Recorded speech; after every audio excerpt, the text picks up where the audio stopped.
The work is out there now. If I should hop the twig tomorrow, as they say, the work will still continue without me. And how do you, it's a tricky thing when someone becomes very famous or reaches a lot of success to kind of manage the ego, because it can quite easily. The older you get, the older I get, the less seriously I take my ego. I mean, I just see it for what it is. And what do you see it as? Well, the ego itself is a little demand to be noticed and to be valued. And why? Because we weren't as infants. So it's a compensation. So I can see it for the little. The bigger ego, the bigger it seems in the world, the smaller the person really is inside. Oh. So I look at these politicians, like these humongous egos. They're such little people, so scared, so desperate, so dependent. So traumatized. Traumatized, yeah. Well, look, the British upper class is John le Carré, the great spy writer, Mm-hmm. He was in conversation with another British writer. I think his name was Brian Macaulay, but I forget the name. Anyway, the two of them were in conversation. And one of them, and this was in the New York Review of Books, and one of them said to the other one that a British upperclassman could have a fifth grade nervous breakdown studying right next to you, and you wouldn't know it. You wouldn't. You wouldn't know it. And when you actually look at these stiff-lipped heroes that went out and massacred the world. If you go to I was in Westminster Abbey last fall, and I took a long, slow tour. There's all these monuments to mass murderers. People that went to India and killed a lot of people. People that went to Africa or Afghanistan and killed a lot of people. What for? For the sake of domination and for the sake of control and for all the wealth that Britain sucked in from the world. This is how the royal family made its money, as Harry kind of intimated in his autobiography. Well, who would do such things? They were sent to these public schools, so-called public schools, where they were just miserably treated and bullied and abused. And suppressing everything they felt. Suppressing with a stiff upper lip. So they could do all that stuff out there. Mm-hmm. And these are the leaders. On that, I heard you say that you regretted the interview you did with Harry. Yeah, I didn't regret the interview. I really enjoyed the interview. I thought we had a great conversation. Mm-hmm. What I regretted was that I'd agreed against my own gut feelings to the publishers or the organizers' demand that it be put behind a paywall. So people had to buy a copy of Harry's book and to watch. And I thought, this isn't fair because 4 million people already had. Why should they not be able to watch this conversation? And Harry and I both felt afterwards that this would be a gift to the world. But the lawyer said that if it was released, it would be subject to a class action suit because it had been marketed. As something that was exclusive to those. So I thought that was a huge mistake, and I wish I hadn't agreed to that. And it was an example of not paying attention to a gut feeling. Because my guts were telling me, but I still did it. Because I was going to say, do you ever kind of feel that you lose your authenticity as being someone that's very in demand, kind of wearing multiple hats, being pulled in every direction? How do you maintain your center of your authentic self? And it sounds like it's still quite challenging sometimes. Well, look, that's constant work. But, if it's a question of being intentional in my life. What am I actually intending? Not just, being pulled and pushed in every direction. What am I valuing? If I do my yoga and meditation, for example, I'm in much better shape than when I don't. And you're swimming. Well, swimming is absolutely essential, yeah. Yeah, so there's got to be self-care. And I have to really, I don't accept invitations now or speaking to or requests without discussing with my wife. I just don't sneak it in under the door. And guess what, dear? I'm going to Australia next week, And how has she managed this sort of explosion that's happened over the last 5 years or 10 years? You know, she's pleased for the success of the work. She's not in the least impressed. It doesn't change her view of me, and she, by the way, she always said to me, quite some time ago, when I used to be anxious about, why doesn't the world beat a path to my door? And she said, listen, Gabor, just do the work and let the work do its own work in the world. And that's what happened. So they eventually got noticed. So here it is. But she's not impressed by it, and she doesn't want to feed it in any way at all. And if it doesn't fit into our lives, she wants nothing to do with it. The next thing I wanted to ask you about, and you touched on it a second ago, I know that you had quite a transformational experience with psychedelics. Yeah. Would you be able to share your thoughts on plant medicine and that particular journey for you? Yeah. Well, the one journey that you're probably referring to is the one that's written up in my book, The Myth of Normal. So that was one experience, and I can talk about it if you like. But I've been working with psychedelics now for 15 years now. In the 60s as a student, I did dabble with LSD and all this, but... Well, I think actually Ray said in the interview that on your first date, you showed up on acid. Yeah, the first time I dated my wife. But actually what had happened to me is there was a woman I was deeply in love with. But the only time we could communicate and relax with each other is when I was stoned on acid. And then it was like heaven on earth. But when I wasn't stoned, we had nothing to say to each other. So I dated her for 6 months or more, and when I still was when I met my wife, and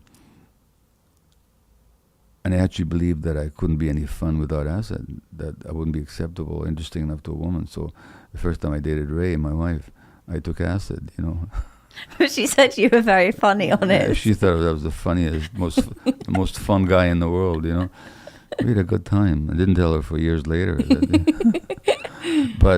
But anyway, my psychedelic use in the 60s was strictly for recreation or fun purposes. I had no spiritual intention behind it or transformational intention. And after my book on addiction came out in 2009, In the Realm of Hungry Ghosts, based on my work with this addicted population and based on my own addictive history, people kept asking me, what do you know about ayahuasca, which is Peruvian or Brazilian or Amazonian plant, and the treatment of addiction? And I said, I know nothing. But people kept asking me. So I finally thought maybe I should find out. So then I began interested seriously in psychedelic work, and I found that the psychedelic plants especially can be powerful agents of transformation and healing. There was an article yesterday in the New York Times about a plant called iboga, which grows in Gabon and has been used there by the tribes there for spiritual purposes for hundreds of years. But iboga has got the capacity, in the right setting, and this is really important to stress, in the right hands, you could be an opiate addict and do one session with iboga and not have withdrawal symptoms from the opiates. I mean, it's unbelievable. I've seen it. I've worked with it. It's been studied. Article in the New York Times about it, about the studies now around it. And it's still illegal in Britain and Canada and the US. Why is that? Because people are stupid. That's why. Is it just stupidity, or is it more intentional? The politicians are opportunistic babies, and they will not stick their necks out. So that, there's this whole anti-drug prejudice. So they're not going to extend themselves to find out, despite all the evidence. But I'm telling you, a lot of the heroin addicts in this country could be healed with the proper use of iboga. Now, it's not 100%. It's only 50 or 60%, which is like 10 times better than anything else that we have. And it's not without risks, but again, in the right hands, those risks can be mitigated and minimized. So I'm not here as a psychedelic evangelist, but I'm just saying that there are certain uses that we're actually insane to ignore. Imagine if you could put somebody, like we don't have any treatments for opiate addiction in the Western world. We give people methadone or Suboxone, but those aren't treatments. They're just substituting one opiate for another. And with Iboga, you could actually get people off their opiates within a couple of days. What would a world look like where that is, given the right setting Yeah. and intention and integration for Yeah. people struggling with addiction? In your mind? What would it look like? Yeah. Like, what could it look Well, like? I mean, in the I've done future, it, and hopefully? I've led retreats with the plant ayahuasca, for example, and which, by the way, doesn't treat addiction like the way Iboga does. Iboga is unique that way. Ayahuasca can help, but the difference between ayahuasca and ibogaine is that ibogaine actually stops the withdrawal symptoms. Wow. So that the cold turkey, I don't know if you remember that song by John Lennon called "Cold Turkey's Got You on the Run." I mean, it's hell to withdraw from heroin. Iboga obviates that. It stops the withdrawal. No, ayahuasca doesn't do that. Ayahuasca can give you deep insights into yourself. It can actually help you experience, but in a safe setting with support, the traumatic imprints from which your addiction was an attempt to escape, because all addictions are an attempt to escape pain. That's all they are. Again, this whole idea of addictions being this disease that you inherit is, from the scientific point of view, nonsense. When you ask people what any addiction will do for them, whether it's drugs or gambling or pornography or shopping or eating or whatever it is, it soothes my emotional pain. So the real issue, as I say, is not why the addiction, but why the pain. And you don't understand people's pain. You got to look at their lives and what happened to them. So the psychedelic plants can actually help you, put you in touch with what happened to you. And you have to face that pain. You have to face it, but you have to face it with support so that you're not overwhelmed by it. The problem is that the first time you experienced those pains, you were helpless and isolated and without support. That's why the pain never got resolved. And that's why you had to escape into addiction. Well, what if you could face that pain in an atmosphere of support and acceptance and integration, where you're not alone, where you actually, with your adult mind, can understand what happened? What if you got in touch with deep parts of yourself that were maybe suppressed? Like the first time I did ayahuasca, 15 years ago now, I just started crying. Tears came down my face. And it was pure love. And it wasn't love like just for any one person. It wasn't that. It was just my heart opening. And I realized, owing to what happened to me as an infant, how much I had closed my heart. Just in the closing of the heart. Hard-hearted people are just very hurt people who harden themselves in order not to feel the pain. So the ayahuasca just opened me right up, So you could get in touch with both the painful dynamics that you've been suppressing and running away from, compensating for, whether through addiction or by people pleasing or by whatever, but also it puts you in touch with the deep love and possibilities that dwell in your soul, So psychedelics in the right environment can do that. No, they can also be exploited. I've seen people being exploited on psychedelics. I think they are being. I am a huge advocate for them, but then I do worry about the lack of integration around them. If people haven't done any of the work, then they're going in for this like hero's dose and then being spat out. I don't know whether that's very helpful. Well, it can be, and it can sort of set off something else. It can be very discomforting and discombobulating, and I've seen people hurt by it, and just that lack of preparation and integration afterwards. But I've also seen people literally exploited. I've seen people sexually exploited. Psychedelics can make you very vulnerable. You're very open, and you've seen people sexually exploited from it. Oh yeah, I've seen that in the ayahuasca world. Really? I've seen it in the MDMA world. What do you mean by that? Well, look, anytime you get vulnerable people on the one hand and powerful leaders on the other, If in the powerful leader there's any kind of exploitative tendency, they have a field day. And you can see it in the church, can't you? With priests exploiting vulnerable.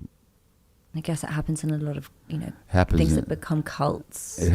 But even without a cult, it can happen in psychiatry, it can happen in medicine, doctors who exploit their patients.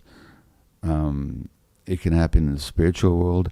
I can name you any number of Buddhist great teachers who sexually exploited their followers. What do you think's happening there in terms of, because I'm always curious, because there's so many stories of this, Yeah. about having, someone that might start off with a good intention Yeah. and have something really beautiful to share with the world. Yeah. And then something happens, like the ego, the sort of Messiah complex takes over, and then it becomes sort of dark and depraved. What's your observation of that pattern? Well, that's just what's so interesting, isn't it? What you just said. Because the teachings that they can transmit are so beautiful and transformative and powerful and real. But they're not integrated. They haven't done the emotional work. They develop spiritually, but not emotionally. And emotionally inside them is still a hungry, acquisitive little ego, which then given the power and then given the vulnerability of the people that come to them, look, I've seen it. I mean, when you're working like I do, you meet a lot of people. And there's always possibility for exploitation. Were I minded that way, because people are vulnerable, they open themselves, and I idolize you. Yeah. And I do everything I can not to be idolized. I mean, I'm sort of the most. How do you? In a certain way, I'm just a totally ridiculous little being like everybody else is. But But is that a constant thing that you have to kind of remind yourself of when you are I'm not tempted, but I can see where I could have been, or where I was, but I dealt with it. But these people, if they haven't done the emotional work, then they've got this terrific spiritual burgeoning of spiritual wisdom and power, but then you get these vulnerable people, and the ego in them just wants to exploit that. And the ego will even tell them it's for their benefit. Sleep with me and you'll be closer to God, this kind of stuff, So I've seen that in the Buddhist world, in the Hindu world, in the Christian world, in the Jewish world. So naturally it happens in the psychedelic world as well. It's not it's not particularly egregious in the psychedelic world, it's just similar to what you see in other disciplines. It's a very similar sort of format, and I guess in a way it's intensified because of that period of time where someone is totally vulnerable, but is having, I guess, a spiritual experience. That's right. And what are some of, what's your... No, by the way, none of which is to denigrate the value of psychedelics, which I totally support. No, of course. I'm just telling people that do due diligence and like with everything else, don't take anything on faith. Investigate it for yourself. And pay attention to your gut feelings.